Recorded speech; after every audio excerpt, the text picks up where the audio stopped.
nossa abertura da Open Week do IDP. Meu nome é Eduarda Gindre, eu sou professora da instituição e estou aqui hoje nessa noite com a professora Thalá Correia e com o professor João Paulo Bachur. A professora Thalá Correia é professora da nossa instituição, atualmente é coordenador da nossa graduação em Direito do IDP. Também é coordenadora adjunto do mestrado e do doutorado em Direito Constitucional do IDP, e o professor João Bachur é o coordenador acadêmico do mestrado e do doutorado em Direito Constitucional do IDP. Nesse evento, a gente vai conversar um pouco com vocês sobre quais são as dinâmicas que envolvem os cursos de pós-graduação estrito sensu em Direito da instituição.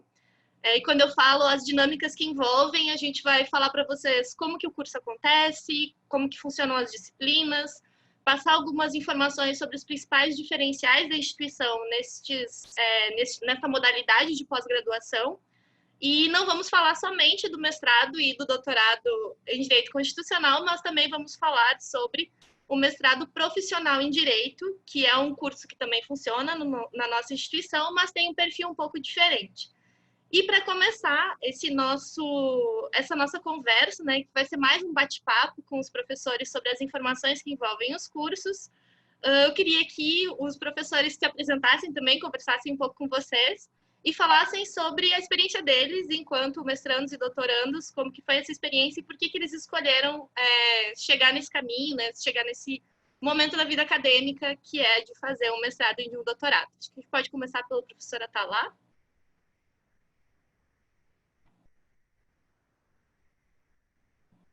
Boa noite a todos, tudo bem? É prazer estar aqui com vocês, conversando um pouco sobre o nosso programa de mestrado e doutorado. Como a Eduarda mencionou, eu sou o professor assistente do nosso coordenador, o João Bachur, que é o grande mentor dessa coisa toda, desse programa, é arquiteto, e participo também com a Eduarda nessa equipe tão legal. Eu sou entusiasta do programa, dos nossos programas, né? A gente tem, talvez aí seja importante destacar, a gente tem os programas de acadêmicos e os programas profissionais. Aqui a gente vai estar falando dos dois, né? Os acadêmicos têm um intuito mais de produzir tese, mais conhecimento teórico, de falar de teoria, e os mestrados profissionais têm a ideia de aplicar esse conhecimento, de colocar uma ideia em prática e de ter um impacto na realidade das pessoas. A oportunidade de estar fazendo um mestrado é um momento muito bacana na vida de todo mundo, quer dizer, é bacana e não é bacana. É bacana pelo lado de ser um desafio, muitos de nós trabalha, e o trabalho, em certo momento, é uma atividade um pouco repetitiva, se torna uma rotina. E a oportunidade de fazer o mestrado é realmente de abrir um pouco a cabeça, de ver coisas novas, de ter contato com novas pessoas, aprender. Eu aprendi muito como professor, como aluno, quando eu estive no mestrado e doutorado, e aprendo também como professor. Então, é uma oportunidade de trocas muito interessante para que a gente possa aprender e crescer. A gente tem perfis de mestrandos e doutorandos bem diversos, sempre tem uma troca muito legal em sala de aula, isso ajuda bastante. Então, é um desafio muito legal, muito bacana, com dois tipos de abordagem, uma acadêmica e outra mais profissional. Não sei se eu respondi as tuas perguntas, Eduardo. Respondeu sim, professor. Vou passar a palavra para o professor João Bachur. Boa noite, pessoal. Um prazer estar falando com vocês aqui sobre os nossos programas, né?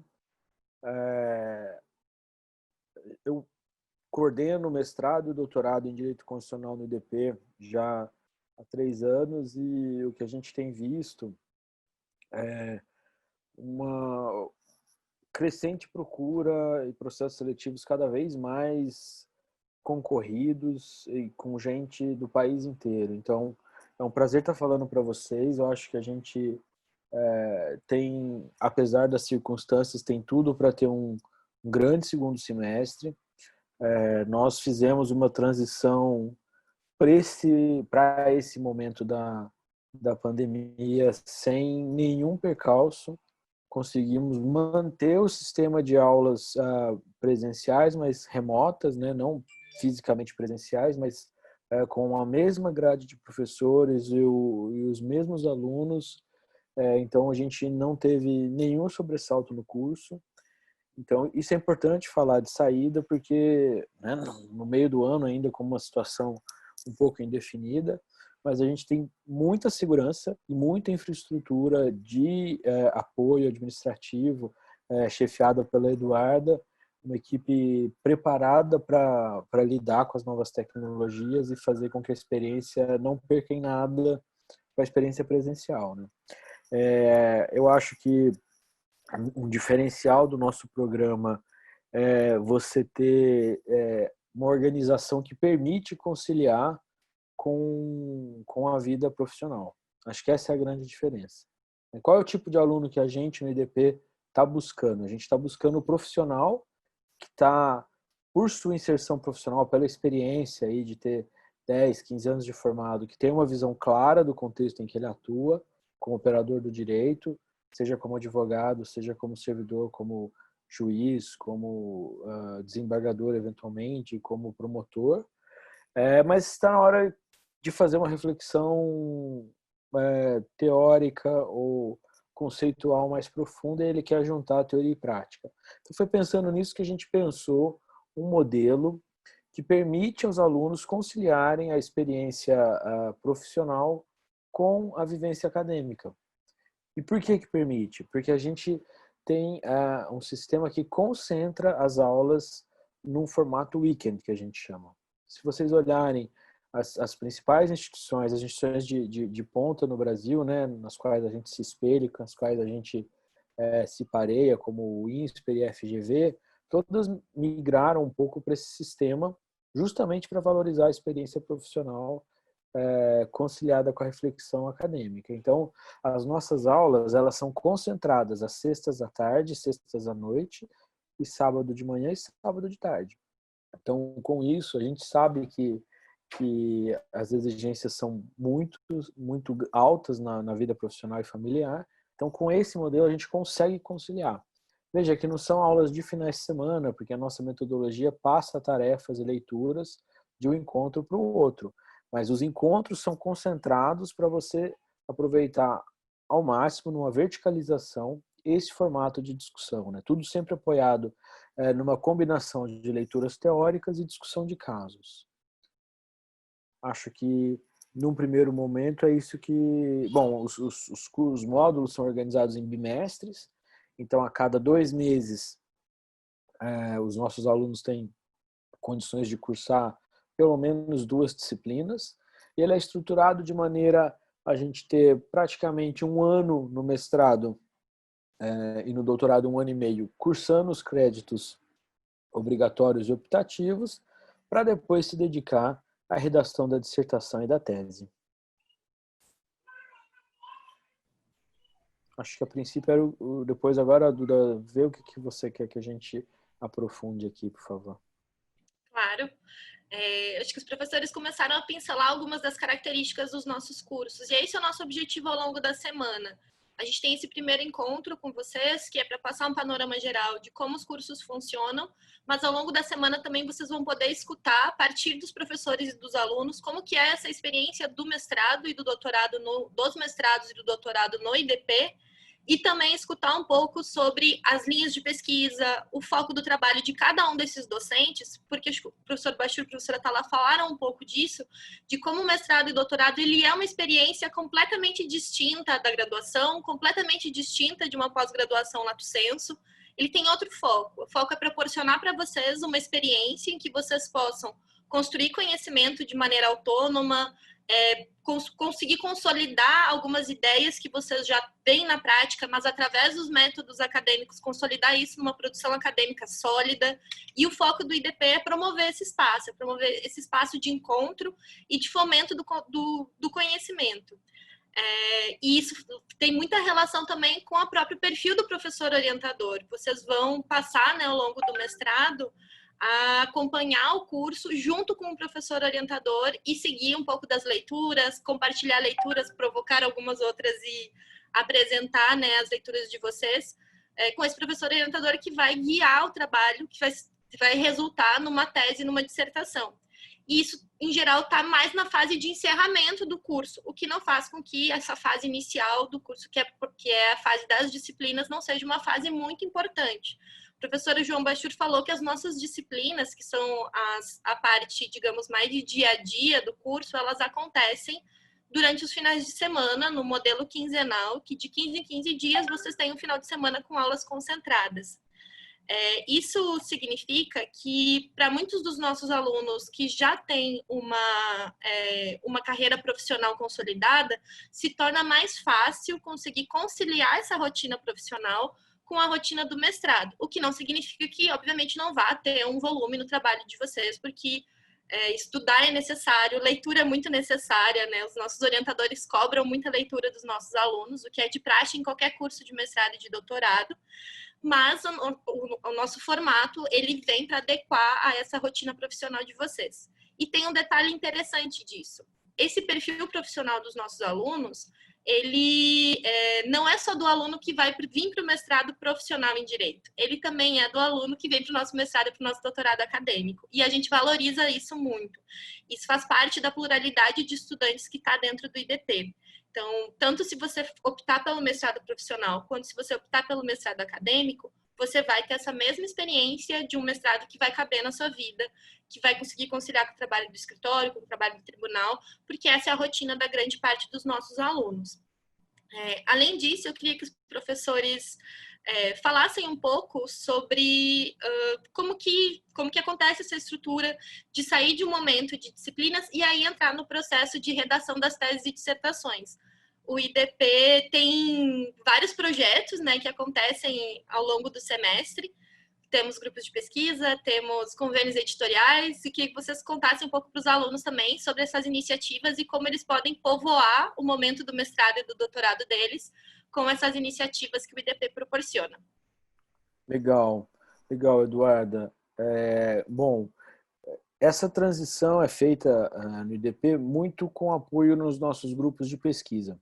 Os nossos professores, eles coordenam e mantêm grupos de pesquisa muito ativos e a gente, como eu disse para vocês, a gente se organizou para transformar o limão numa limonada. Então, se a gente perder um pouco do momento presencial, a gente ganhou trazendo convidados estrangeiros e em parceria com outras instituições da Europa e do resto do Brasil. Então, nossos grupos de estudo ficaram mais ricos, com mais participantes, com uma rede mais extensa de contatos e professores de outras instituições, né?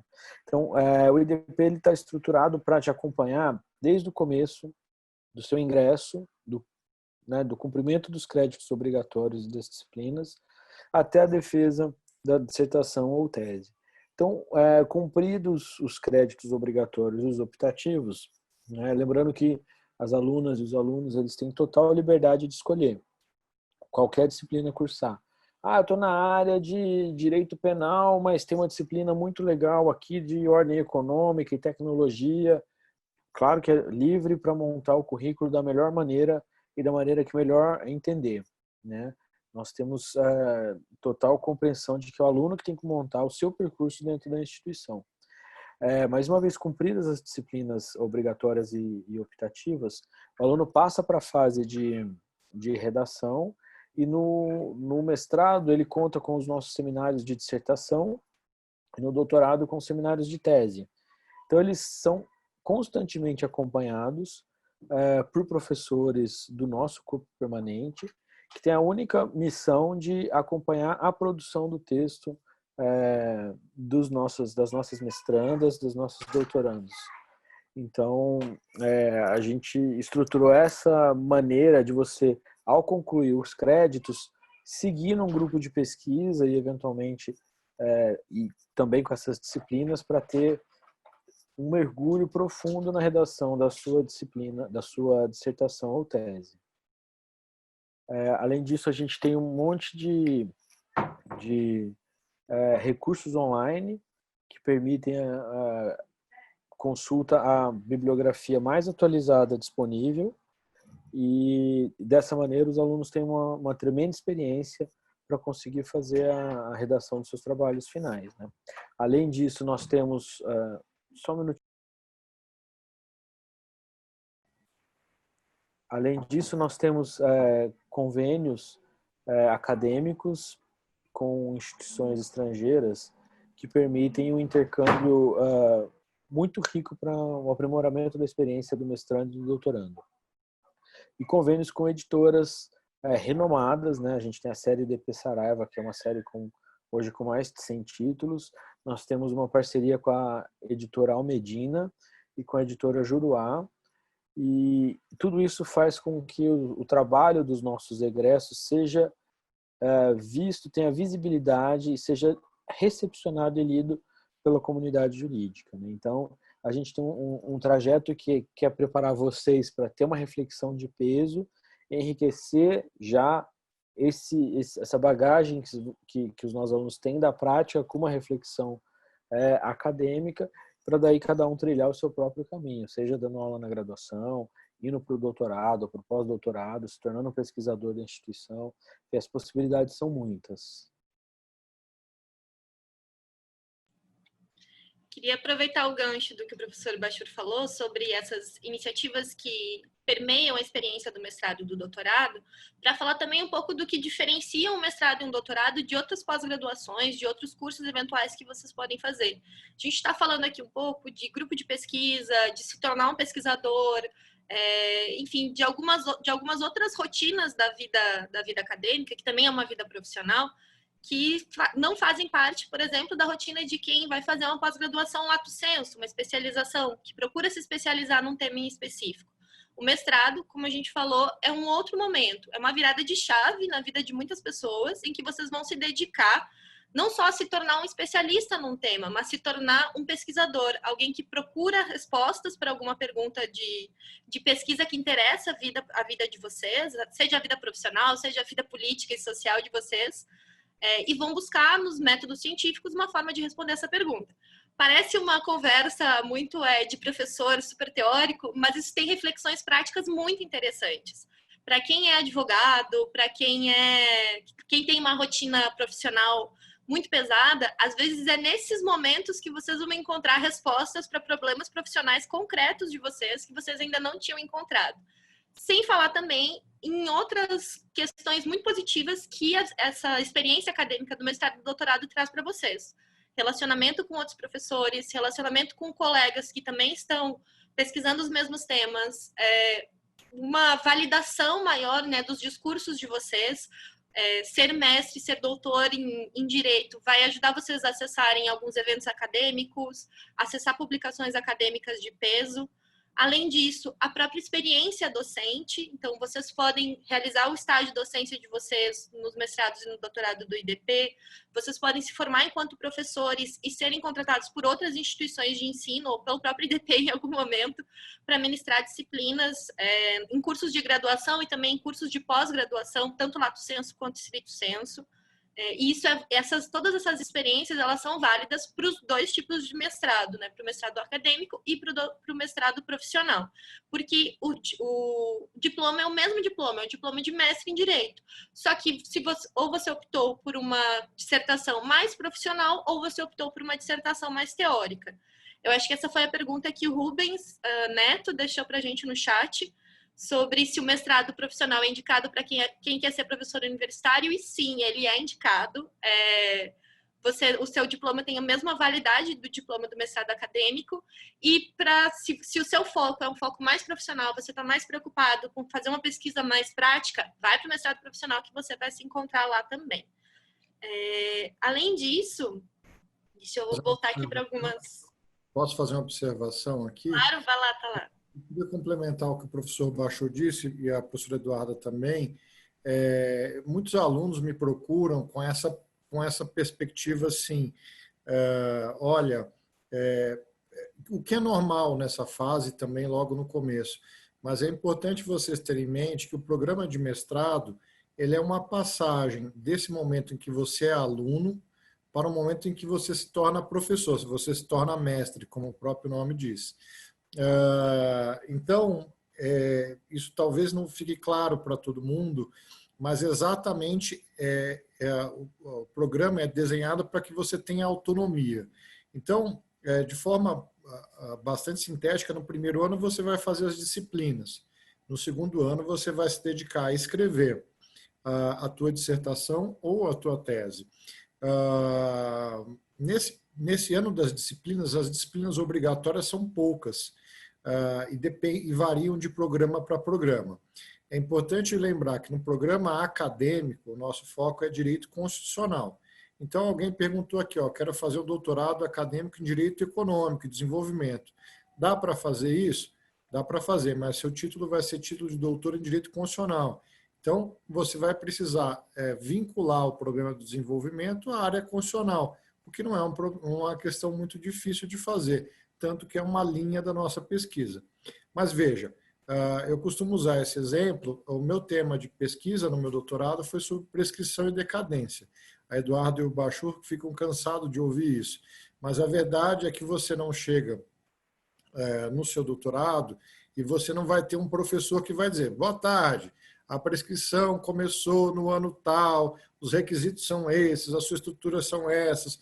Você não tem uma disciplina expositiva. Isso é muito importante.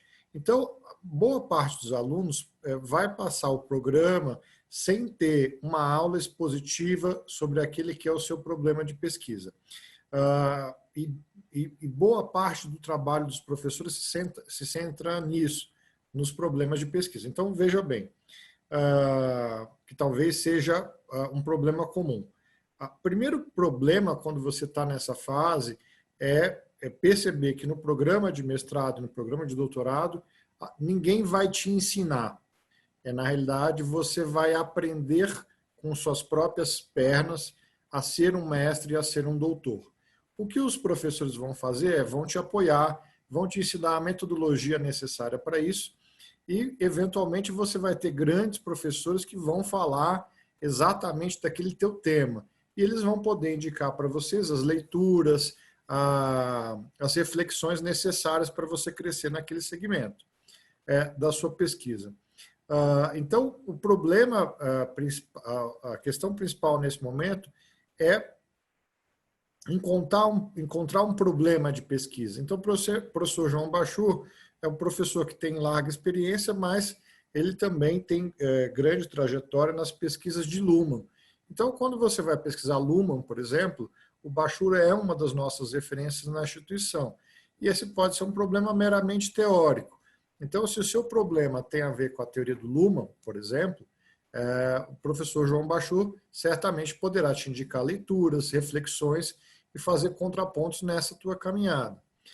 Como a minha área é mais direito privado, por exemplo, eu tenho feito uma disciplina com o ministro Luiz Felipe Salomão. Nessa disciplina, Eduardo, a gente discute casos, né? É uma disciplina onde nós discutimos a jurisprudência e a formação de precedentes. Então, qual que é o nosso papel nessa disciplina?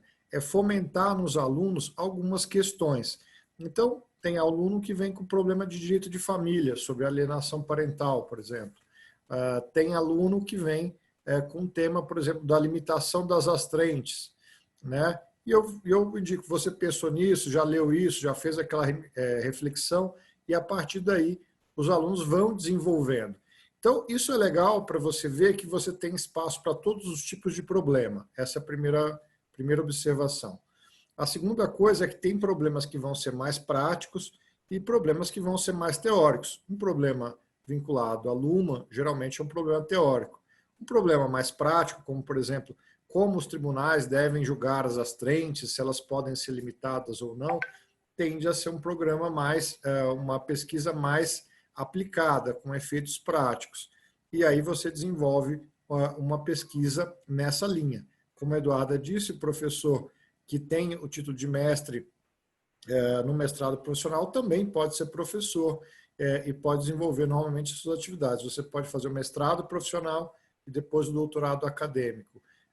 E por aí vai. Eu acho que era essa observação que eu ia fazer, Eduardo. Obrigado, Atalá. Na linha do que o professor Atalá estava falando, não obstante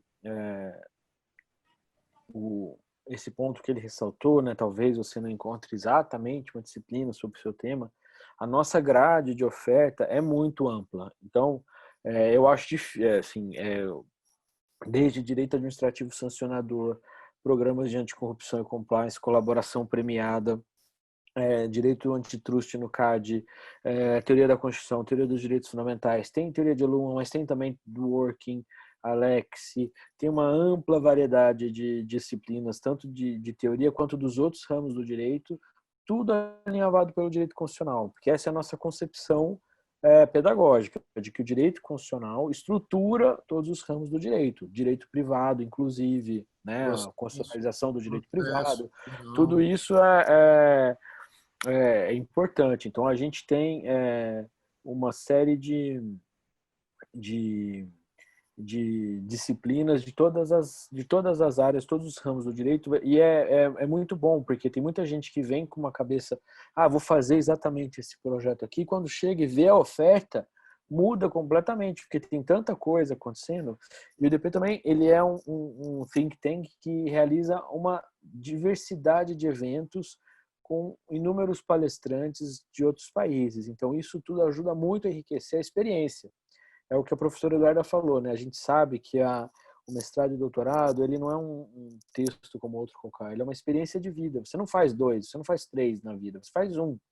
Né? Então, a gente quer que isso seja, de fato, um marco, divisor de águas na sua biografia. Né? E aqui tem algumas questões, professor Eduardo, não sei se já quer responder um pouco que está aparecendo aqui no chat. Deixa eu puxar, então, algumas perguntas. Eu estou vendo algumas aqui também. Isso. Pode ir puxando. Vamos lá, então. O Rodrigo perguntou sobre o projeto do processo seletivo, Rodrigo Toller. Se o projeto do processo seletivo é vinculativo. Vamos falar um pouquinho antes da gente falar se ele é vinculativo ou não, vamos falar do projeto, por que a gente solicita um projeto para vocês no processo seletivo. Digamos que o projeto de vocês é a carta de apresentação da proposta de vocês para entrarem no mestrado ou no doutorado. É o que vocês estão dizendo que vocês querem trazer para o programa. No mestrado e no doutorado, vocês não chegam de mãos vazias. Vocês trazem com vocês uma ideia e o processo seletivo é o momento de vocês venderem essa ideia. E a ideia é o tema de conhecimento que vocês querem explorar e construir junto com o programa. E um bom programa procura boas ideias para desenvolver, para ser também parte da vitrine do que o programa é. Então, a gente faz o processo seletivo, na verdade, é uma grande busca por boas ideias que venham a contribuir com o que a gente produz dentro dos programas do IDP. E, ao longo de todo esse processo de realizar disciplinas, participar dos grupos de pesquisa, enfim, todas as experiências que vocês vão ter, vocês certamente vão mudar esse projeto. Podem ficar muito tranquilos quanto a isso. Eu acho que eu não conheço ninguém que entrou no mestrado e disse, não, eu segui exatamente o que eu tinha feito no meu projeto do processo seletivo. Isso não existe, porque vocês vão conhecer outras teorias, vocês vão entrar em contato com os professores, tudo vai mudar, vocês vão conhecer metodologias de conhecimento que vão fazer vocês resolverem ter experiências diferentes, fazer entrevista, fazer pesquisa de processo, fazer observação de audiência, enfim, tem muita gente fazendo trabalhos super interessantes, que são coisas que vocês vão construir ao longo do mestrado e do doutorado. Então, ele não é vinculativo. E aí eu queria também engatar nessa informação sobre a escolha dos orientadores. Acho que foi o Alder Thiago Bastos que perguntou para a gente como que essa escolha funciona. Durante todo o primeiro ano do mestrado e do doutorado, vocês vão ter um espaço de contato com esses professores. Vocês vão realizar disciplinas. A maioria dos nossos alunos mandam e-mail para os professores, marcam um café no IDP, agora marcam um Zoom, marcam uma reunião virtual, participam dos grupos de pesquisa desses professores. E aí, no quarto bimestre, no final do primeiro ano, a gente manda para vocês um formulário em que vocês fazem uma indicação de orientação. E a gente tenta alocar as indicações primordiais de vocês nas vagas de orientação que os nossos professores têm. Na grande maioria das vezes, é muito raro a gente não conseguir adequar a vontade de vocês às vagas que a gente tem dos professores. Então, mas é uma escolha que tem que ser muito consciente do tema que vocês querem estudar e se o professor que vocês querem que seja o orientador de vocês trabalha com esse tema.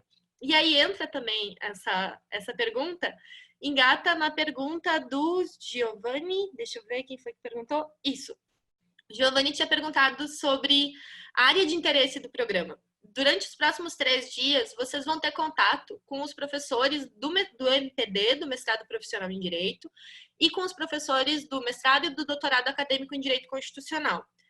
Vocês vão poder conversar com eles, né, aqui no nosso webinar e saber o que eles pesquisam, quais os métodos que eles trabalham, as perspectivas que eles têm teóricas, e aí verificar se vocês gostariam de ser orientandos deles. São alguns dos nossos professores, né? Não são todos os nossos professores que vão estar aqui, mas aí conversar, saber se vai dar match entre vocês, o tema que vocês estão propondo, e alguns dos nossos professores. E claro, tem uma dica que acho que é a dica primordial para todo mundo que quer fazer um mestrado e um doutorado, é checar quem são os professores e olhar os currículos Lattes deles, porque ali vocês vão saber um pouco quais são as linhas de pesquisa, os temas de atuação, e inclusive conhecer outras publicações, outros textos que esses professores já escreveram sobre os temas que vocês têm interesse, e até utilizar esses temas nos projetos do processo seletivo de vocês. E aí eu queria perguntar para os professores, dessas questões que a gente está conversando, quais são as dicas que eles dão para os nossos candidatos ao processo seletivo, o que fazer e o que não fazer no projeto e também na entrevista, se chegarem na segunda fase. Excelente, Eduarda. Muito boa. Posso fazer só uma observação, Bachu? Duas coisas, acho que ainda perguntas de projeto, que eu acho que vale a pena a gente tratar rapidinho aqui. O Giovanni também pergunta se a apresentação do projeto exige aceite do orientador. E aí é importante esclarecer, que é o que a Eduarda disse, você faz um projeto que é uma carta de apresentação de um problema de pesquisa, o professor Vachu vai explicar um pouco melhor o que é o projeto e como a gente avalia ele, mas você faz mirando já uma área de pesquisa, né? Aí, por exemplo, alguém mencionou aqui o desenvolvimento econômico, alguns mencionaram o direito econômico e desenvolvimento, alguns estão mais focados em processo em direito privado. Então, por exemplo, se você quer pesquisar sobre o tema das trends, que eu mencionei, ou dos precedentes, vale a pena você ver o que o professor Vamber escreveu, que ele é um dos orientadores. O professor também, mas ele não precisa da aceitação a priori. Nós vamos fazer as bancas e as bancas aprovam. Você faz o primeiro ano de disciplinas, você conhece melhor os professores e só então você faz a escolha do orientador. Mesmo porque, como a Eduarda disse, você pode apresentar o projeto para um tema de direito privado e depois querer escrever sobre o penal, né? Então, essa mudança pode acontecer. Então, até por isso, a escolha do orientador se faz um pouco mais para frente. Os professores são acessíveis, o que o Alder perguntou, todos conversam bastante e a estratégia da gente estar aqui hoje conversando é parte dessa acessibilidade. Alguns professores têm um pouco mais de dificuldade, mas todos são bastante acessíveis e conversam com os nossos orientandos. E aí, Bachur, antes de você responder a Eduarda, tem essa pergunta que eu acho que vale a pena você incluir na sua resposta. É que se o projeto para o mestrado profissional é parecido com o projeto para o mestrado acadêmico. Tá joia, professora, tá lá. Bom, é o seguinte, pessoal. Bom, como a professora Eduarda disse, né, o projeto não é vinculativo, a gente está testando ali o seu texto, a sua articulação de ideias, a sua capacidade de argumentação. Então, sobre dicas sobre o que fazer e o que não fazer no projeto de pesquisa, né? Tomem cuidado com temas muito quentes ou polêmicos ou da crista da onda, porque provavelmente não vai ter bibliografia a respeito, né? Então, o que a gente quer ver no seu tema é que você tem apesar de estar só no início da sua carreira acadêmica, né, que nem entrou no mestrado, mas é a porta de ingresso, a gente vê se você consegue perceber qual que é uma discussão relevante na sua área, direito econômico, direito penal, direito civil, tudo com relação com o direito constitucional, mas para ver se você consegue articular um problema que é identificado pelo debate da sua área, né? Então, muitas vezes a gente recebe projetos que são, na verdade, comentar uma decisão do Supremo, dizer se a decisão do Supremo está certa ou errada, ou se uma lei é constitucional ou inconstitucional. Toda vez que seu projeto tiver uma estrutura de parecer ou de petição, ele vai, na nossa comparação, ele vai ser lido como algo menos maduro do ponto de vista acadêmico do que um trabalho que identifica uma determinada discussão teórica, por exemplo, sobre a efetividade de direitos fundamentais nas relações privadas. Isso é uma discussão típica do direito constitucional hoje, é uma das grandes discussões do direito constitucional hoje, né? Eficácia e eficiência de direitos fundamentais nas relações privadas. Eu sou dono de uma empresa, eu preciso seguir direitos fundamentais, eu posso discriminar salários de homens e mulheres, eu posso demitir do jeito que eu quiser, contratar do jeito que eu quiser, eu tenho alguns direitos fundamentais que eu sou obrigado a respeitar na minha empresa privada. E como a construção teórica disso funciona, né? Então, isso é um exemplo de dizer que é diferente de você examinar uma determinada decisão do Supremo e apontar erros ou acertos, né? Então, cuidado na escolha do tema e tente mostrar a leitura de um debate acadêmico. Por exemplo, uma outra discussão muito comum, né? O papel dos precedentes e a tentativa de ter uma jurisprudência mais íntegra e coesa no Brasil. Evite temas muito genéricos, por exemplo, o ativismo judicial, né? Ou estudar o ativismo judicial. Isso é um tema para lá de batido, né? A judicialização de políticas públicas é uma coisa que já está assim, o que tem de produção sobre isso, é difícil ter alguma coisa nova e você vai ter que mostrar muita leitura sobre isso, né?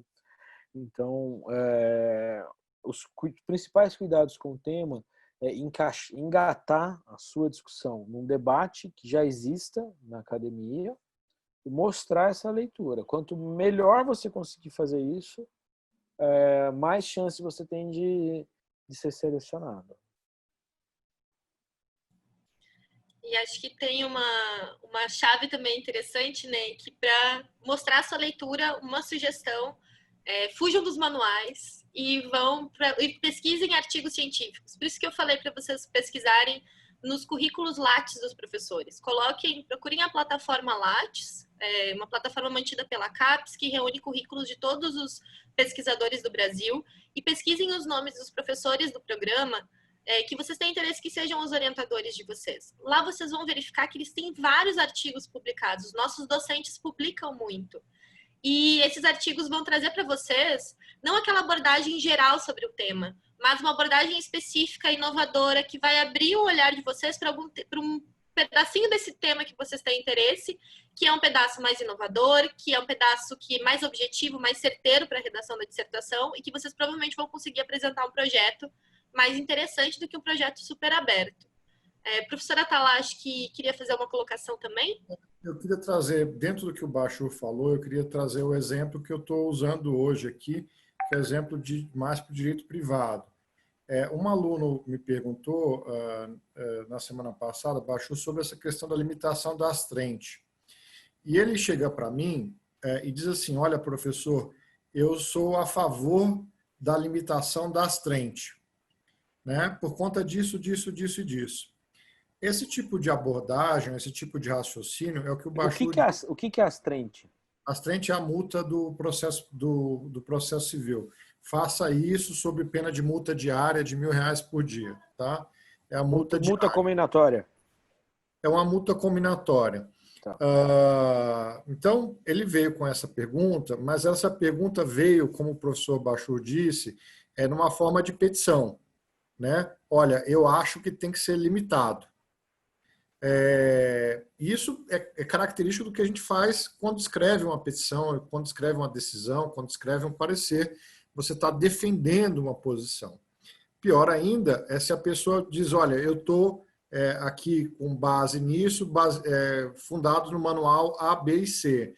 o manual é um livro de graduação, não é um livro de mestrado, nem de uma pesquisa mais aprofundada. Nossa pesquisa está mais nos artigos.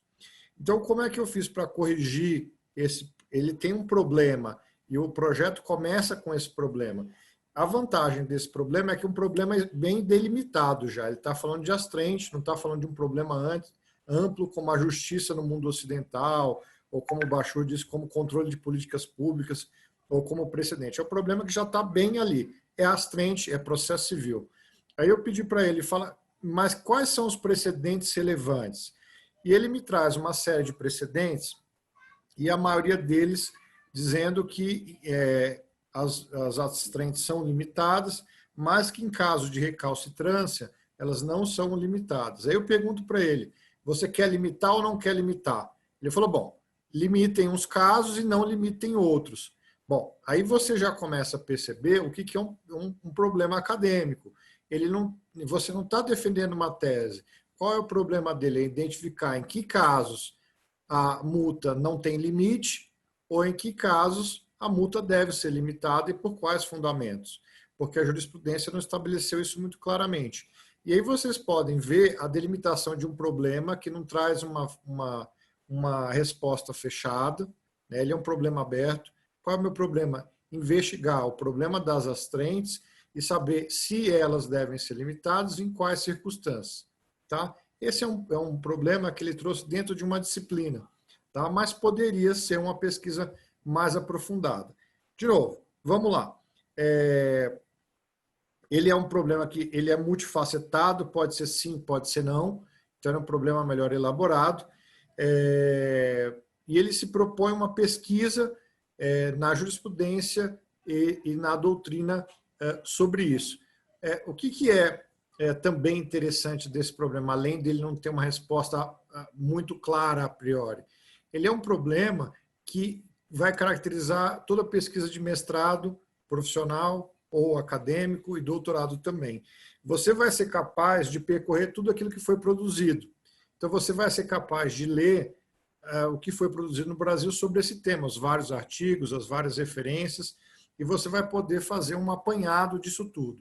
Mas a produção científica está naquilo que a gente chama de última milha. O que é a última milha? Todo mundo já pesquisou sobre esse temas A, B e C, mas eles não observaram ainda isso que eu estou observando agora. Então você contribui lá no finalzinho do teu trabalho com alguma inovação ou com alguma perspectiva nova do que você está fazendo. Então, são problemas que efetivamente não têm um certo ou um errado, ou uma resposta já dada. São problemas que podem ainda ser explorados. Então, professor Bachur, eu quis trazer para esse exemplo prático essas observações que você fez. Não, excelente, excelente, pessoal. Então, tentem tomar cuidado para isso, né? Às vezes você tem lá, aqui tem perguntas sobre aspectos de direito notarial, sobre se isso atrapalha ou não a dissertação, um projeto de tecnologia, depois tem alguém que falou sobre direito administrativo sancionador. Vocês podem fazer o tema que vocês quiserem, desde que ele tenha uma interface com o direito constitucional e ele tente apresentar uma pergunta de pesquisa, né? E uma pergunta de pesquisa que mostre a relevância e a importância da sua contribuição para o direito constitucional, né? Então, se você disser, por exemplo, como eu já vi sobre esse aspecto de direito notarial, no último processo seletivo a gente teve 5 ou 6 candidatos e todos eles faziam o tema de como a solução de problemas nos cartórios ajuda na não judicialização. Não é um grande tema, entendeu? Isso é meio chapa branca, você defender a sua instituição e não tem uma grande discussão acadêmica sobre se cartórios ajudam ou não a desjudicialização, entendeu? Para dar um exemplo, né? Então, a questão é você identificar um debate que esteja ocorrendo nas revistas, artigos de periódicos que discutem o seu tema. Então, se o seu tema é de processo civil, dá uma olhada na Repro, na revista de processo, né? Se o seu tema é de direito administrativo, dá uma olhada nos últimos volumes da revista de direito administrativo lá da FGV, na nossa revista de direito público. Vê o que o pessoal está discutindo, né, para encaixar o seu tema numa discussão atual. Essa é a principal questão, né? Acesso à justiça, tem uma outra menção aqui no chat. Esse é outro tema que aparece aos montes, então tem que explicar um pouco melhor o que é acesso à justiça, entendeu? O que seria um bom projeto de pesquisa de acesso à justiça que diga, que traga uma contribuição que a gente ainda não tem.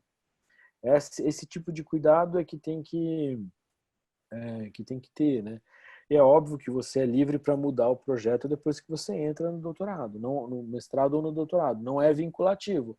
Você precisa de um bom projeto para entrar, mas é o que a professora Eduarda estava falando, é natural, a gente conta com isso, que você ajuste o projeto, talvez não saindo muito da sua área ou eventualmente saindo totalmente da sua área de pesquisa, mas ajuste a partir da interação com os professores, dos grupos de pesquisa e as nossas disciplinas, né? Aqui tem uma pergunta também sobre dissertação sanduíche e qualificação, né? A qualificação no IDP ela é obrigatória. Então, a qualificação você faz no segundo ano, no mestrado, no meio do segundo ano, depois de ter cumprido todas as disciplinas, depois de ter redigido a introdução e o capítulo 1. É uma banca, uma simulação da defesa, em que professores expertos no seu tema vão te ajudar a encontrar o melhor caminho. No IDP ela é obrigatória, tanto no mestrado quanto no doutorado, e no profissional e no acadêmico igual. E sobre a outra questão que eu tinha mencionado, tinha falado da qualificação e do sanduíche, no mestrado a gente sempre teve cursos no exterior concentrados, porque o mestrado é muito curto, né? Então a gente sempre ofereceu 4 cursos ao longo do ano em universidades estrangeiras, cursos de imersão, de 1 semana, 10 dias ou 15 dias. Então a gente tem a disciplina que é oferecida sempre em abril na Universidade Nova de Lisboa, em outubro sempre na Universidade de Granada, na Espanha. Em julho ocorre uma na Universidade de Oklahoma e a gente está fechando com outras instituições. É lógico que essa experiência ficou um pouco comprometida no contexto da pandemia. Ninguém está viajando mais, né? Então, mas no doutorado, que é um prazo um pouco maior, a gente conta com parcerias que permitem um intercâmbio, um sanduíche um pouco mais longo para cumprir o prazo, né? Mas muito recentemente a gente teve um juiz federal que concluiu o mestrado, fez os créditos na nossa disciplina no IDP e conseguiu uma posição de visiting scholar na Universidade de Salamanca com Balaguer, né? E concluiu a redação da dissertação com um dos maiores constitucionalistas espanhóis do momento, né? Então, nós temos essa possibilidade, sim. A gente ajuda muito de conseguir o contato e entrar em contato com o professor. O IDP consegue te ajudar, né? O que eu ia falar, eu percebi que tem uma dúvida ainda, Bachu, sobre a sistemática das aulas. As aulas, dos 2 programas, as aulas são presenciais e são sempre, elas ocorrem, cada disciplina tem o seu cronograma, mas para aqueles que têm mais dificuldade de trabalho, de horário, tem muita gente de fora, você consegue marcar as suas disciplinas sexta sim, sexta e sábado, final de semana sim, final de semana não, durante o bimestre, né? Agora que, por conta da pandemia, essas disciplinas que ocorriam presencialmente sexta e sábado, elas estão ocorrendo online, né? Então, os alunos vão fazendo as disciplinas, a gente entra no sistema como esse, Zoom, todos têm direito à participação, todos têm direito à voz, perguntam, é algo bastante parecido com o que vocês estão experimentando aqui. Os alunos gostam bastante e os professores também. Então, o Bachu brinca comigo, mas eu sou entusiasta, a gente usa esse sistema bem antes da pandemia no IDP, sobretudo em grupos de pesquisa, né? Porque as pessoas viajam para Brasília e fazem as suas disciplinas, mas voltam para suas cidades ou têm os seus trabalhos, suas famílias, e os grupos de pesquisa acontecem mais nessa plataforma. E cada professor tem um grupo de pesquisa. Então, alguém perguntou também se o prazo de 2 anos deve ser respeitado, e a resposta é sim, esse prazo deve ser respeitado para o mestrado, para o doutorado é de 3 anos. E eu queria complementar também um tema que é qual é a diferença do projeto de pesquisa para o acadêmico e para o profissional. O acadêmico é uma pesquisa que ele vai te pedir um foco mais teórico, pode falar sobre democracia, pode falar sobre diversos temas, e ele tem que estar ligado a algum aspecto constitucional. Uma aluna perguntou aqui, por exemplo, sobre meio ambiente. Meio ambiente é um direito fundamental e, portanto, está dentro da nossa linha de pesquisa, né? Acesso à justiça, direito fundamental de acesso à justiça, é um direito fundamental, está na nossa Carta Constitucional. Limitação de penas, né? É um tema de direito sancionador, é um tema também que está dentro da linha das limitações da Constituição, essa intersecção do direito privado e do direito processual também. No mestrado profissional em direito, os temas não precisam ter uma vinculação com o direito constitucional. Essa é a primeira observação que eu queria fazer.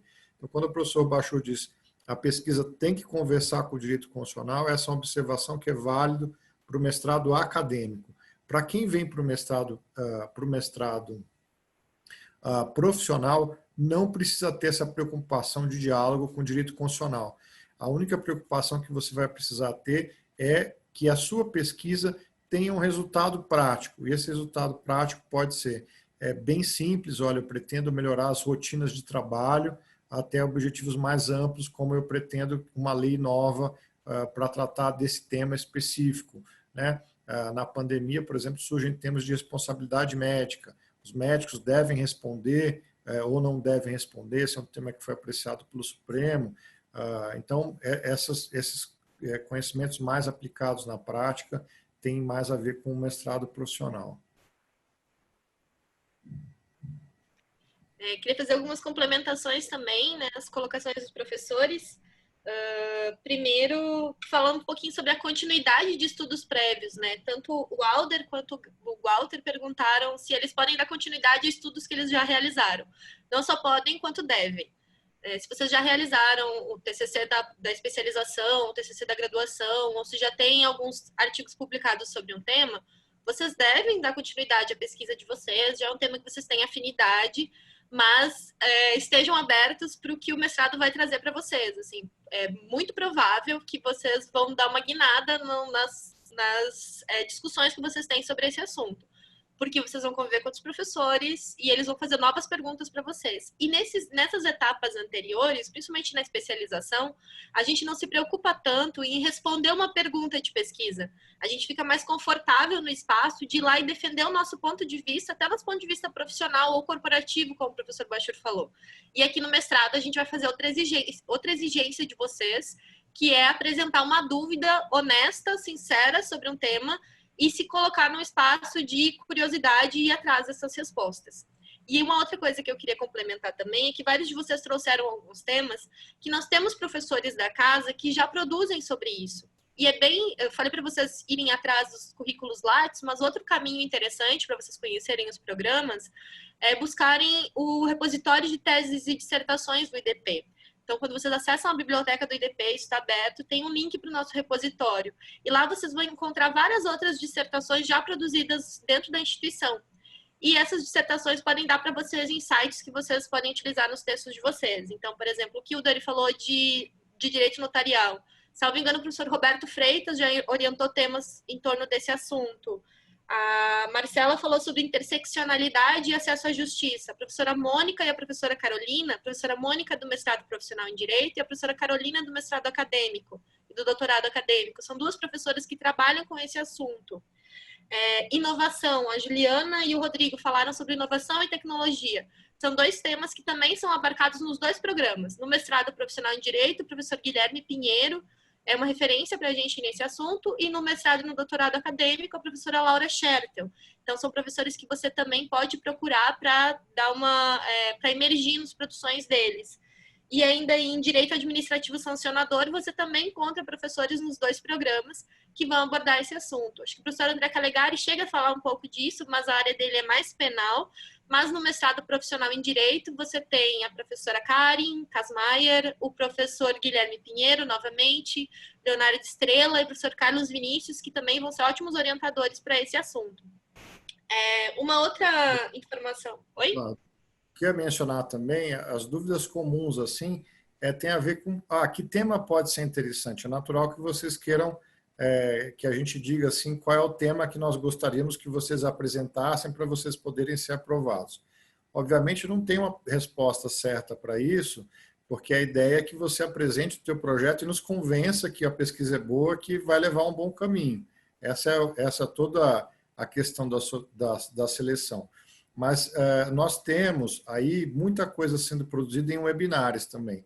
Se vocês acessarem o canal do YouTube, a gente tem uma pessoa querida que trabalha com a gente, a Gabriela, ela me liga de manhã e fala, hoje nós temos 9 webinars, né? Então, todo dia a gente faz webinar, tem um repositório enorme de discussões ali que vocês podem tatear para ver o tema que mais gosta. O Giovanni pergunta, como é que eu vou casar direito econômico e desenvolvimento com constitucional? Depende de qual direito econômico você está falando. Você está falando de tributo? Você está falando de CAD? Você está falando do que exatamente? Qual é o que te chama o coração, né? Para você pesquisar. Então, é difícil da gente responder isso, mas tributário, obviamente, tem tudo a ver com direito constitucional, né? Concorrência tem tudo a ver com direito constitucional. Desenvolvimento também, a gente tem um capítulo na Constituição que chama do desenvolvimento econômico, né? E entre outras coisas. Então, é difícil a gente falar, pesquisa isso, porque a gente tem os nossos gostos e vocês têm que ter os gostos e preferência de vocês. Mas uma boa, para quem está na dúvida do qual é o tema que é um tema interessante para pesquisar, olhem esses webinários, aí tem muita coisa, olhem o repositório de pesquisas que já foram feitos, os currículos dos professores, as pesquisas que estão em andamento, e por aí vai. Só ficou uma resposta aqui, Eduardo. As aulas, quando a gente voltar a ter vida normal, liberar o isolamento social, assim que for permitido, nós voltaremos a ter aulas presenciais. Tá? Então, vocês devem começar o semestre com aulas online, e se for permitido o retorno às atividades presenciais antes do final do ano, elas voltam. Isso, eu acho que vale complementar também que o IDP está passando por várias modificações para garantir a segurança de quem esteja na instituição, né, quem vá para as aulas presenciais, e também, assim como a gente passou por várias modificações, várias inovações para garantir um ótimo serviço de ensino digital. Eu falo aqui enquanto professora, né, enquanto professora da graduação, mas também falo enquanto estudante, assim, o que eu tenho visto de conteúdo produzido pelo IDP nesses eixos de ensino online tem sido de muita qualidade, de muita atenção do corpo docente, do corpo técnico-administrativo da instituição. Então, quanto a isso, vocês podem ficar tranquilos que a gente está num caminho importante de preparação e um caminho também de cuidado e segurança, né, com todos os nossos alunos e com os nossos profissionais. Uma outra questão importante, né, acho que a Juliana fez uma pergunta bem interessante, que é se ela poderia participar dos 2 processos seletivos, porque ela ainda está em dúvida sobre ir para o acadêmico ou ir para o profissional. Eu te digo, Juliana, participa, faz os 2 processos seletivos, se você está afim. O professor João Bachur, a professora Talá e eu já estivemos em várias bancas dos processos seletivos e é muito comum, é muito normal a gente chegar na banca e dizer assim, olha, o seu projeto é muito bom, o seu projeto está muito legal, você tem uma experiência muito bacana, mas o seu projeto está a cara do mestrado acadêmico e a pessoa está na seleção do mestrado profissional. E a gente faz esse aconselhamento com vocês, principalmente porque as nossas bancas e todo o nosso processo seletivo, ele não tem o intuito de ser uma aprovação para vocês, de ser um espaço de teste, de que vocês têm que garantir um super desempenho para entrar. Não, a nossa proposta é que o nosso processo seletivo seja um processo de formação. A gente entende vocês já como os nossos alunos, a instituição é uma instituição muito aberta. Na época em que a gente estava tendo eventos presenciais, a gente tinha eventos presenciais gratuitos praticamente toda semana, e não era 1 ou 2 eventos, eram vários eventos, e hoje a gente continua com essa perspectiva de livre difusão do conhecimento no IDP, Então, a gente já entende vocês como alunos da instituição e a gente quer que, quando vocês ingressarem enquanto alunos regulares, que vocês ingressem da melhor maneira possível, que vocês ingressem preparados, com um tema já desenhado, para que vocês tenham, no momento de aluno regular, a experiência máxima do mestrando e do doutorando do IDP. E, para isso, o nosso processo seletivo costuma ser bastante acolhedor e costuma ser bem... O professor Atala usa sempre a expressão formativo, né? Que a gente tenta fazer uma formação com vocês ao longo do próprio processo seletivo, de dizer, essa referência aqui não é adequada, essa referência é adequada, busque mais disso, seu programa de pesquisa pode ser redesenhado de tal maneira. E aí, quando o aluno ingressa no primeiro dia de aula, já está ali com a cabeça cheia de ideias para começar a redesenhar o projeto, porque esse redesenho vai acontecer, ele é inevitável, e vocês conseguirem chegar no final da dissertação ou da tese com um projeto mais amadurecido, mais redondo, e inclusive cumprir o prazo, que é uma coisa que a gente é bem rigoroso, assim, dentro da instituição, que é essa cobrança sobre os prazos de qualificação e defesa. Eu tinha notado algumas outras questões, mas principalmente queria que os professores falassem. A gente falou um pouquinho sobre as dicas de projeto, mas a gente podia falar um pouquinho sobre as dicas de entrevista para o pessoal, né? Acho que entrevista também é um momento que gera uma certa tensão e ansiedade dos alunos. Então, o que vocês sugerem para a galera que vai chegar na segunda fase do processo seletivo? Você quer começar, Baixo? Começo. Eu acho que tem um ponto super importante, que é ter tranquilidade, né? A banca de seleção, ela é super amistosa. Para quem chegar nesse processo, a gente sempre começa dando parabéns, porque os nossos processos estão, como eu falei na abertura da minha fala, cada vez mais exigentes, ano a ano mais exigentes, com mais candidatos. Então a gente tem feito, tem tido uma reprovação crescente nessa primeira etapa, né? E na entrevista, o que a gente espera é a capacidade de discutir o projeto com a gente, né? Então, muita gente vem como se fosse numa audiência judicial. Tem gente que chama a gente até de Vossa Excelência, que é uma coisa maluca, né? Nós estamos ali num espaço acadêmico testando a sua capacidade de defender um trabalho. Defeitos no seu projeto e você simplesmente falar sim, tá tudo errado mesmo, bom, tá tudo errado. A gente quer que você argumente. O que não quer dizer que ali não é uma banca também para você, em muitos momentos, ser irredutível em alguns aspectos ou problemas que os professores apontarem.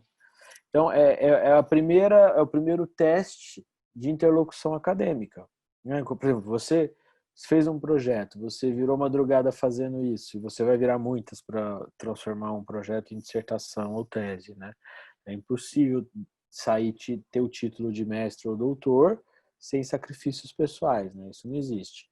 Mas, enfim, você fez lá o seu projeto, aí você chega numa banca composta de professores, mestres e doutores que já cumpriram essas etapas, que apontam, e aí problemas de concepção, problemas metodológicos, ou questões para as quais você não tem resposta naquele momento. E é natural isso. O que a gente está testando é a postura de abertura para o diálogo, né? Então, a pior postura possível é de não ouvir, não escutar o que os professores estão falando e fazer questão de marcar a posição e defender o próprio ponto de vista. Porque a gente também testa a capacidade de orientar vocês, né? Tem muita gente que não quer mudar de opinião, não gosta de ouvir que está errado, não gosta de ouvir crítica construtiva. Esse aluno é difícil para a gente, né? Então, venham abertos para uma discussão acadêmica, né? Você pode ser desembargador, como a gente teve alunos de desembargador, e eu falei para ele que o tema dele era insustentável, conselheiros do CAD, nós temos autoridades parlamentares, senadores, no corpo discente do IDP. Mas na hora da interlocução acadêmica, é uma discussão acadêmica. Então, a postura que se espera é a de abertura para o diálogo. Teve uma pergunta também no chat que eu achei super interessante. Deixa eu só recuperar quem foi que perguntou. que era sobre o uso da jurisprudência. O Pedro perguntou sobre o uso da jurisprudência no projeto de pesquisa. Acho que isso casa um pouco com o que o professor Bachur está falando, que às vezes a gente tem algumas práticas da nossa rotina profissional, que é escrever aquele formato peticional, que é uma frase por linha, né? A gente vai dando um enter depois de cada frase, fazer aquela redação que usa vários termos laudatórios na hora de se referir ao autor. Então, o excelentíssimo doutrinador, o grande jurista. Essas são coisas muito da nossa prática advocatícia, da nossa prática enquanto juristas, que elas não casam muito bem com a vida acadêmica, elas não casam muito bem com o que a gente espera de um projeto de pesquisa. A jurisprudência, ela tem características muito curiosas, porque a gente assume a jurisprudência na nossa rotina profissional como um precedente para fundamentar uma determinada exigência de um direito ou de um dever. E dizer, olha, tribunal, você já decidiu em casos semelhantes a meu favor, decida agora, né, conforme vocês já decidiram anteriormente. Nos textos acadêmicos, a jurisprudência tem que ser olhada com certo cuidado. A jurisprudência não é um texto científico. E o que eu digo um texto científico? Não é um texto que passou por uma revisão por pares, não é um texto que passou por um crivo acadêmico, então ela tem esse problema, mas ela constitui a opinião dos principais tribunais, né, uma certa opinião relativamente consensual dos tribunais brasileiros. Então, vocês podem utilizar, mas ela tem essas características. Eu sugiro que não utilizem, priorizem, ocupem o espaço do texto de vocês para mostrarem que vocês estão lendo textos acadêmicos, que vocês estão lendo livros acadêmicos, artigos acadêmicos. E aí, em contato com o orientador de vocês, ele vai dizer, olha, teu projeto de pesquisa vai ser um projeto de pesquisa empírica de revisão de jurisprudência nacional sobre esse tema. E aí você vai entrar num outro tipo de método de pesquisa e vai tratar a jurisprudência não como uma referência de vocês, mas como um documento, um registro do que os tribunais brasileiros dizem. É a mesma coisa se vocês estivessem trabalhando com um documento histórico, uma jurisprudência de 1800, mas um processo de 1890. Vocês estão trabalhando com um documento histórico do que os tribunais de 1890 falaram sobre esse tema. A diferença é que agora vocês estão trabalhando com um documento estatal produzido pelos órgãos do Estado, só que em 2020, com as características, né, conjunturais de 2020. Então, minha sugestão é não utilizem a jurisprudência nos projetos de vocês, deixem para conversar com o orientador sobre isso e mostrem que vocês estão lendo artigos científicos. E quando eu digo artigos científicos, não é o artigo do Jota e do Jus Brasil e do Conjur, é o artigo que você encontra nos periódicos acadêmicos, é na Revista de Processo, é na Revista de Direito Público, é na Revista Brasileira de Ciências Criminais, Revista de Estudos Criminais, Revista Direito e Praxis, todos esses periódicos acadêmicos que, se vocês têm dúvidas sobre o que eles são, procurem no Google periódicos acadêmicos da CAPES ou procurem a lista de Qualis CAPES. Lá vocês vão encontrar uma lista de revistas que vão ser ótimas fontes para vocês.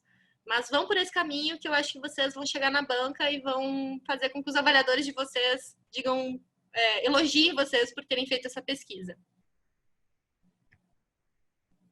Acho que a professora Thalá estava querendo fazer alguma colocação também? Eu ia mencionar, o professor Bachur faz essa observação que eu gosto também, que é, assim, o Carlos menciona assim, da pesquisa dele de direito penal, né? Que a polícia não observa garantias fundamentais, que tem um punitivismo judicial. Todos esses temas são temas muito comuns e corriqueiros na praxe da advocacia, mas eles não trazem um problema específico ainda, eles têm um tema. Então, um problema específico vira, por exemplo, quando você faz uma pesquisa de encarceramento. Mulheres são mais encarceradas ou menos encarceradas, uma pesquisa que revele dados. Tem uma aluna nossa que fez uma pesquisa na graduação, fez uma pesquisa muito interessante, o que revela algo. Ela queria falar sobre Lei Maria da Penha, né? E ela se propôs a entrevistar 100 pessoas que foram condenadas pela Lei Maria da Penha, com prestação de serviço. E ela fez essa entrevista e fez um questionário estruturado, mas ela extraiu dali que essas pessoas não se sentiam, elas se sentiam injustiçadas. Elas haviam batido em suas mulheres, namoradas, esposas ou filhas, e achavam que tudo aquilo ali era um engano, apesar de terem sido condenados. Então, isso é um tipo de pesquisa que traz algo novo, que traz um frescor. Então, a pergunta que você tem que se fazer durante a elaboração do projeto e mesmo após é: será que o que eu vou pesquisar vai trazer algo novo? Será que as pessoas vão querer ler o que eu estou escrevendo?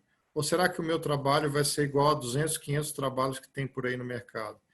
Porque, obviamente, todos nós queremos ter espaço, queremos ser lidos, queremos pesquisar, escrever para serem lidos.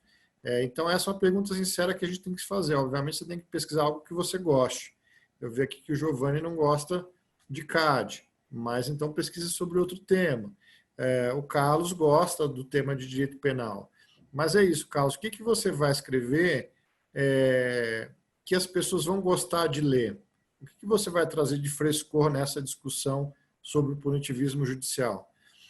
E aí você tem vários insights que você pode pegar do seu dia, ou pegar dessas outras pesquisas, de algo que você leu, às vezes de uma notícia de jornal, procurar aprofundar, faz leituras acadêmicas em volta disso, diga: o meu problema é o punitivismo nas audiências de custódia, por exemplo, ou punitivismo na lei de execução penal, e por aí vai um tema que e aí você desenvolve um problema a partir disso, escrevendo algo que possa chamar a atenção dos seus pares. Tem algumas outras perguntas também que vocês fizeram, são questões bem pontuais, né? O Giovanni perguntou se vocês precisam de carta de aceite do professor orientador para participar do processo seletivo. Não, não precisa. Vocês não precisam. A única preocupação que vocês têm que ter com a orientação é já imaginar quais os professores que vocês querem, que vocês vislumbram como prováveis orientadores e conhecerem o que eles estudam. Isso vai ajudar vocês a fazer um bom processo seletivo, a fazer um bom projeto para o processo seletivo. Mas vocês não precisam já entrar em contato com eles, pegar uma carta de aceite, fiquem tranquilos com isso, porque a formalização de orientação é só no final do primeiro ano do curso. Outra questão interessante do Giovanni foi sobre a previsão de cotutela, né? O que é a cotutela? É quando você faz o mestrado ou doutorado concomitantemente em duas instituições de ensino, sendo uma brasileira e outra estrangeira. O nosso regimento já permite a cotutela, então isso exige mais o deslocamento do aluno para fazer esse trâmite com a instituição estrangeira, mas a gente já tem essa previsão no nosso regimento, de modo que se você for atrás dessa possibilidade e, claro, com o nosso apoio, porque é algo que a gente valoriza bastante, você tem a possibilidade de fazer. E ainda, uma outra pergunta, que foi a pergunta do Adler, sobre a possibilidade de um professor fora da casa fazer parte da defesa. E sim, as nossas defesas funcionam exatamente dessa maneira. Os professores, a gente monta as nossas bancas tantas bancas de qualificação quanto as bancas de defesa, com professores também de outras instituições de ensino. É uma exigência nossa que vocês tragam professores externos. Isso é super importante, né, para fortalecer as nossas redes do programa com outras instituições, saber o que essas outras instituições estão produzindo e a gente conseguir fazer essa troca. E é muito interessante para vocês, porque permite esse contato com esse outro professor, esse outro orientador que também trabalha com o tema de vocês. Outra questão interessante é que vocês podem ter co-orientadores. Em geral, vocês vão ter um professor orientador, que é o professor do programa, o professor do membro corpo permanente do programa. Mas tem vários professores que vocês têm interesse que trabalhem junto com vocês. Eles são os co-orientadores. A gente também permite a possibilidade de co-orientação dentro do nosso programa. Além disso, acho que a gente conseguiu falar aqui sobre várias, né, das questões que permeiam esse processo do mestrado e do doutorado. E eu não sei se vocês têm mais alguma pergunta, se o professor Atalá e o professor João Bachur gostariam de fazer algumas considerações finais também. Acho que sim, acho que agora, para fechando já, né, no nosso tempo, eu queria ressaltar que vocês são todas muito bem-vindas e muito bem-vindos ao IDP. Ingressando nos nossos programas, vocês vão ter aulas com professores do primeiro time, um acompanhamento personalizado do começo ao fim. Essa é uma experiência de vida que a gente quer oferecer para vocês, algo que vai marcar a trajetória pessoal e a biografia de vocês.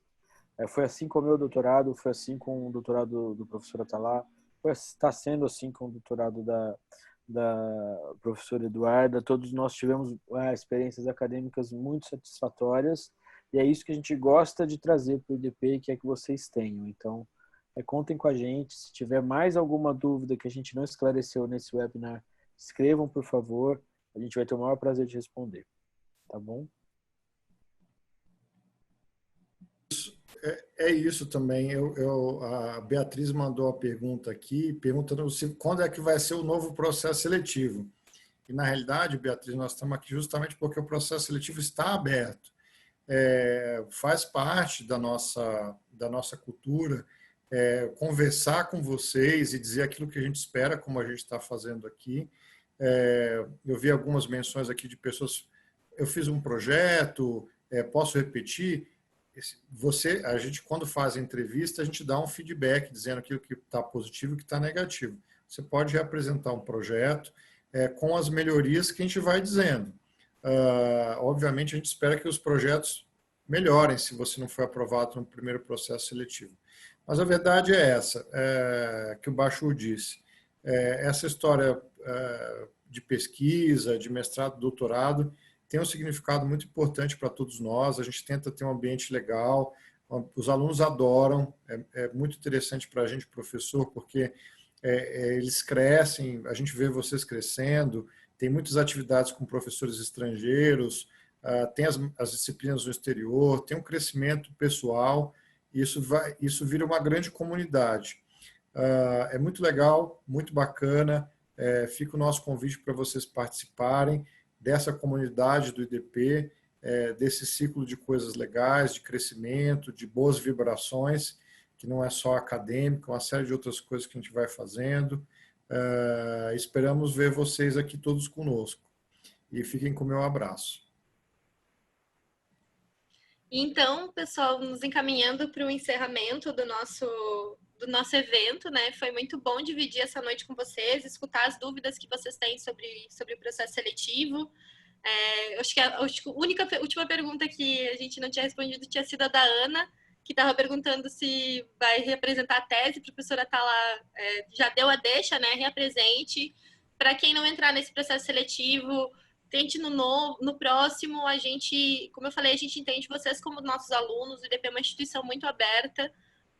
Se a gente está segurando vocês um pouco, porque a gente quer que vocês amadureçam algumas coisas antes de entrar mesmo, porque o mestrado é puxado, eu fico cobrando os alunos com prazo, com várias coisas, e os professores também todos os dias, então vocês, talvez quem entrar no processo seletivo vai conhecer muito das nossas rotinas no programa, mas é uma experiência excepcional. Assim, a grade de disciplinas do IDP é uma grade muito variada, muito qualificada, as disciplinas são muito boas.